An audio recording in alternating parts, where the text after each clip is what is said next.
Hello everyone, education coaching के नए video lecture में आप सभी का बहुत बहुत स्वागत है। आज की वीडियो में हम लोग पढ़ेंगे पोएट्री क्लास 12 फर्स्ट लेसन, जिसका टाइटल है my mother eight 66। My mother eight 66 इसको कंपोज किया है कमला दास ने। कमला दास हमारी इंडिया की एक कन्फ्यूजन पोएट है, बहुत ही अच्छी पोएटेस है ये। तो चलिए आज की वीडियो में हम लोग बात करेंगे इसके क्वेश्चन आंसर के बारे में, ठीक है। चलिए ज्यादा टाइम वेस्ट ना करते हुए वीडियो को जल्दी शुरू करते हैं। पहला क्वेश्चन देखते हैं, what is the kind of pain. What is the kind of pain. देखिए इसकी समरी में आपको बता देता हूं पहले कि इस पोएम की समरी में क्या बताया गया है। इस पोएम की समरी में आपको बताया गया है कि ये पोएटेस है, जो ये पोएटेस की कवित्री जो है कमला दास, ये अपने घर से, अपने माता पिता के घर से अपने कोचिंग के लिए ये जा रही थी और जाते टाइम इनकी माता इनके बगल में ही बैठी थी गाड़ी में, और वह पोएटेस अपनी माता के चेहरे को देखती है और देखने के बाद इन्हें बहुत दुख होता है, एहसास होता है कि अब मेरी माँ बहुत समय तक इस दुनिया में नहीं रह पाएगी, ऐसा कुछ है इसमें, ठीक है। चलिए वो सब आपको समझाया जाएगा स्टैंजा बेस्ड क्वेश्चन में, जब आपको एक स्टैंजा मिलेगा, स्टैंजा के ऊपर क्वेश्चन करेंगे, ओके। चलिए यहाँ पे इसको देखते हैं। क्वेश्चन कह रहा है कि what is the kind of pain, किस प्रकार का दुख और दर्द, एंड दर्द, किस प्रकार का दुख और दर्द, कष्ट that the poetess feels, जो इस पोएट है, जिसकी कवित्री कमला दास है, वह किस प्रकार के दर्द को, दुख को, कष्ट को अपने मन में एहसास करती हैं, महसूस करती हैं, उस चीज को बताना है। तो ध्यान से देखिएगा। द पोएट, देखिए द पोएट जो कवित्री है ना, देखिए the poets mother is now 66 years old। जो कवि की माँ है, जो कमला दास की माँ है, अब उनकी उम्र 66 इयर्स की हो गई, यानी कि अब वो 66 साल की बूढ़ी एक औरत हो चुकी है। Then poet notices her mother's pale and corpse-like face। pale का मतलब होता है पीला। pale मीन्स क्या होता है भाई? pale का मतलब होता है पीला, ठीक है। and corpse-like, corpse मीन्स होता है लाश। क्या होता है? लाश। corpse का मतलब लाश। जब वह अपनी माँ के पीले और लाश की तरह एकदम सूखे हुए, यानी कि एकदम क्या कहता है कि लाश की तरह एकदम मुरझाया हुआ, जब वो अपनी माँ के चेहरे को देखती है, ओके। कह रहा है कि कवि की माँ, कवित्री की माँ अब 66 साल की हो चुकी है, जब वह पोएट अपनी माँ के चेहरे को देखती है, जो कि चेहरा पीला हो गया था और लाश के समान एकदम मुरझाया हुआ था। She gets scared, तब वो भयभीत हो जाती है, भयाक्रांत हो जाती है, तब वह चिंतित हो जाती है। क्या हो जाती है? चिंतित हो जाती है। Somewhere poet has the idea, तब वहां पर कहीं न कहीं से विचार आता है पोएट के मन में, कमला दास के मन में एक विचार आता है, that कि her mother will not live long। अब उनकी माँ, live long में होता है लंबे समय तक जीना, अब उनकी माँ बहुत लंबे समय तक दुनिया में नहीं रह सकती है, अर्थात बहुत लंबे समय तक वो जीवित नहीं रह सकती हैं। Poet was always afraid of losing her mother. कह रहा है कि पोएट वाज ऑलवेज, पोएट हमेशा, कमला दास को हमेशा इस बात की चिंता सताती थी, लॉसिंग हर मदर, अपने माँ को खोने की, यानी कि कमला दास हमेशा अपने माँ को खोने के डर से हमेशा वो चिंतित रहती थी, सिंस हर चाइल्डहुड, बचपन से। सो इसलिए just like ordinary human being, ordinary का मतलब होता है कि सिंपल तरीके से, जिस तरह से हम और आप सभी मानव चिंतित होते हैं, सभी मानव के साथ ऐसी घटनाएं घटती हैं कि सभी लोग अपने फैमिली वालों को खोने से डरते हैं, उसी तरह से कमला दास भी चिंतित है। कह रहा है कि mere a thought of losing her mother pains poet. कह रहा है कि अपने माँ को खोने के दुख को वह सोचती है, सोचती है, और उसी दुख के कारण वह दुखी है, और उसी विचार के कारण वह दुखी है और चिंतित है, ओके। आई होप समझ में आया होगा। चलिए नेक्स्ट क्वेश्चन देखते हैं। Why are the young trees described as sprinting. Sprinting में होता है दौड़ते हुए प्रतीत होना, दौड़ना। जैसे आप जब किसी भी वैन से, गाड़ी से सफर करते हो, जो रोड के किनारे झाड़ियां होती हैं, पेड़ पौधे होते हैं, तो वो लगता है कि आप जिधर जा रहे हैं, आपके अपोजिट साइड में वो भी दौड़ रहे हैं। ऐसा होता है कि नहीं? अगर आप पश्चिम साइड जा रहे हैं तो आपको लगेगा कि उससे भी पूर्व साइड में दौड़ रहे हैं, उसको बोलते हैं sprinting, okay. Why are the young trees young trees जो छोटे छोटे पौधे हैं, जो पेड़ हैं, डिस्क्राइब्ड एज, उन्हें क्यों वर्णित किया गया है? डिस्क्राइब का मतलब होता है वर्णित करना। उन्हें क्यों वर्णित किया गया, मतलब उन्हें क्यों बताया गया एज स्प्रिंटिंग, दौड़ते हुए। सड़क के किनारे जो छोटे छोटे पेड़ पौधे हैं, उन छोटे छोटे पेड़ पौधों को दौड़ता हुआ क्यों बताया गया है? ओके, चलिए इसका आंसर देते हैं। कह रहा है कि the poet was travelling by car. जो पोएट है इसकी कमला दास, देखिए पोएट तो होता है मेल और जो फीमेल होते हैं उनको पोएटेस बोलते हैं, लेकिन हमारी इस लेसन में राइटर ने पोएट है वो पोएट ही लिखे हैं, तो हम पोएट ही बोलेंगे, कभी ही बोलेंगे। Okay, poet was travelling by car. Poet जो है कमला दास है वो एक कार से ट्रेवलिंग कर रही थी, मतलब यात्रा कर रही थी। When she looked outside, when means जब शी लुक्ड आउटसाइड, जब वह बाहर की तरफ देखी, द यंग ट्रीज, जो छोटे छोटे पौधे थे, पेड़ पौधे थे, सीम्ड मींस प्रतीत हो रहे थे, to be running like a sprinters, यानी कि वह जो छोटे छोटे पौधे थे वह किसी भी दौड़ते हुए चीज की तरह वो लोग प्रतीत हो रहे थे। सो इसलिए the young trees are described as sprinting, इसीलिए छोटे छोटे पेड़ पौधों को दौड़ता हुआ बताया गया है। ओके, चलिए next question, why has the poet brought in the image of the married children spilling out of their houses? बहुत अच्छा क्वेश्चन है, बहुत ध्यान से पहले समझिएगा ये क्वेश्चन कहना क्या चाहता है। बाबू क्वेश्चन कहना चाहता है कि व्हाई मींस क्यों, why has the poet brought in का मतलब क्यों उसको रखे हैं, क्यों उसको अपने माइंड में सेटअप किए हैं, सजाए हुए हैं। द इमेज, उस छवि को, of the married children, marriage children होता है प्रसन्नचित बच्चे, जो बच्चे एकदम प्रफुल्लित होते हैं, एकदम प्रसन्नचित होते हैं। कह रहा है कि जो इस पोएट के पोएम के अंदर पोएट ने बताए हैं कि जो इसमें मैरिड चिल्ड्रन, जो हंसते खेलते हुए बच्चे हैं, उन बच्चों की छवि को spilling out of their house, कह रहे हैं ना, इसमें आपको पोएम में बताया गया था कि कुछ बच्चे थे, वो बच्चे हंसते हुए, दौड़ते हुए, हंसते हुए घर से बाहर की तरफ जा रहे थे। तो वही तरह के पोएट ने उन हंसते मुस्कुराते हुए बच्चों की छवि को क्यों अपने अंदर समाहित किया हुआ, मतलब उसी रूप में क्यों समाहित किया हुआ है।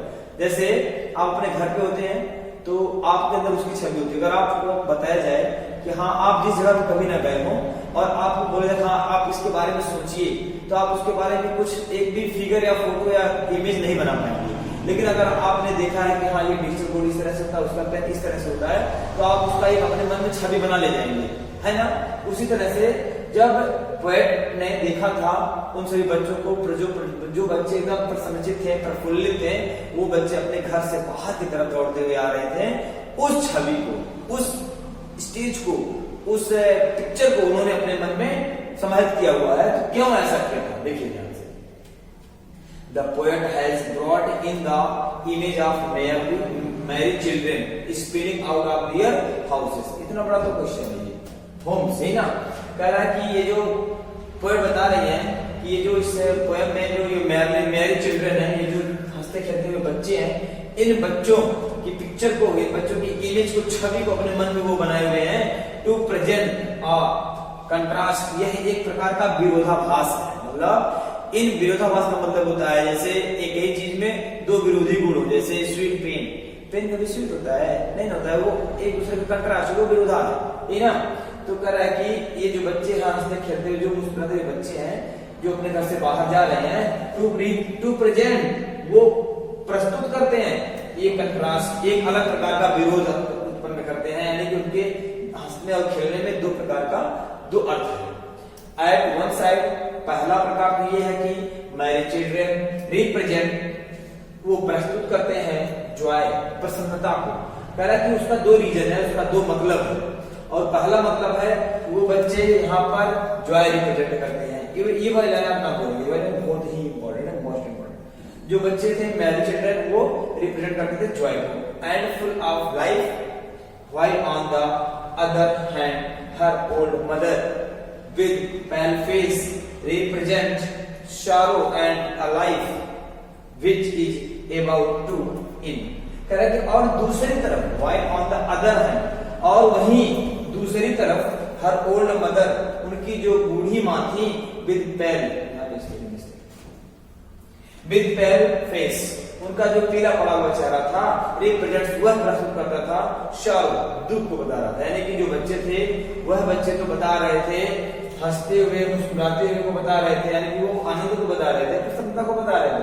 लेकिन दूसरी तरफ वही भी कहा जा रहा है कि जो उनकी माँ थी, उनकी माँ के द्वारा ये क्या हो रहा है, ये वो सालों को यानी कि दुख को रिप्रेजेंट कर रही थी, एंड अ लाइफ, और उस जीवन को बता रही थी which is about to end, जो कि जीवन अब बिल्कुल पूरी तरह से समाप्त होने वाला था, यानी कि अब वो उनका इंतकाल होने वाला था।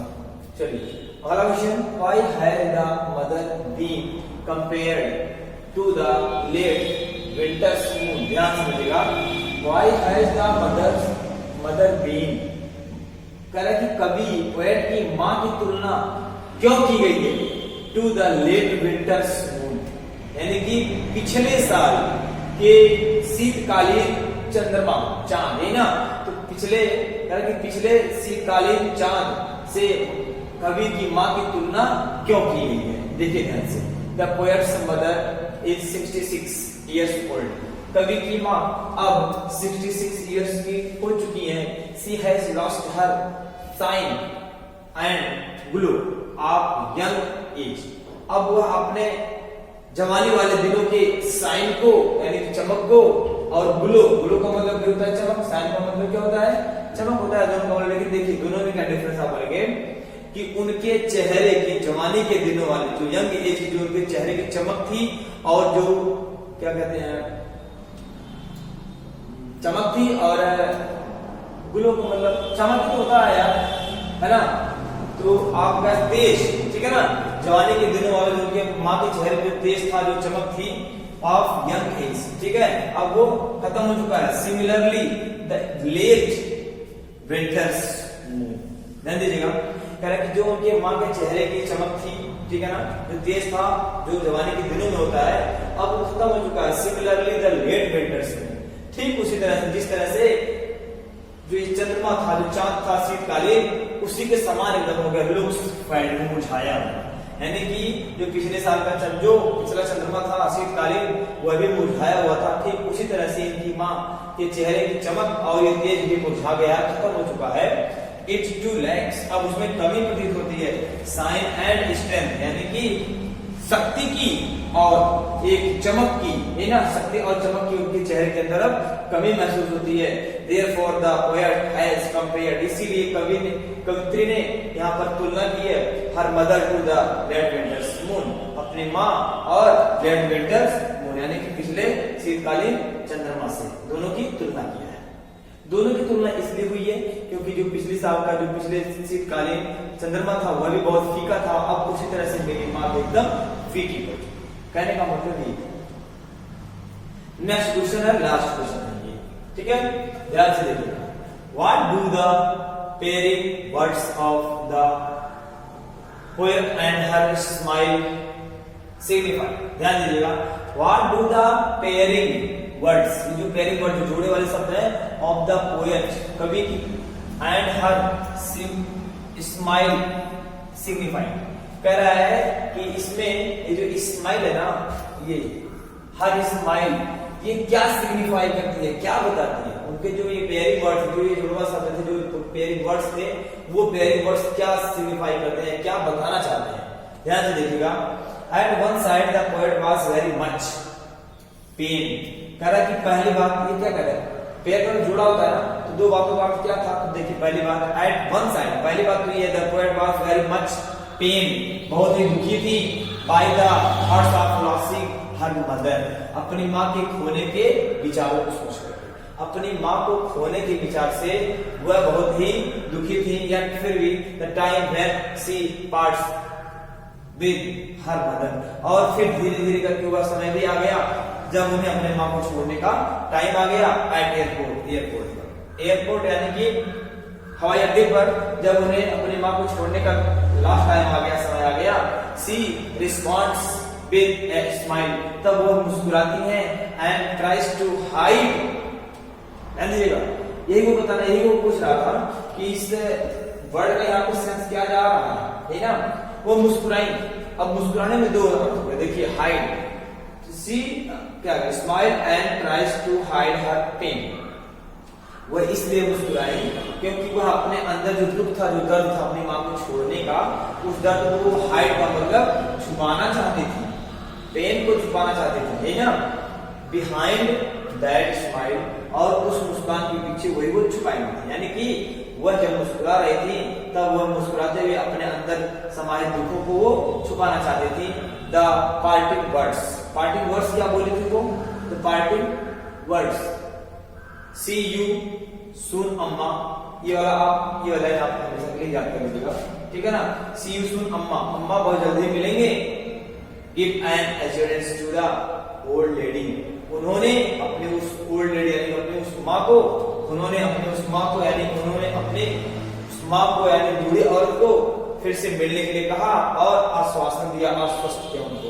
ओके, आइए, मुझे उम्मीद है कि समझ में आया हुआ वीडियो, ठीक है। फिर अगली वीडियो में मिलेंगे स्टैंजा बेस्ड क्वेश्चन।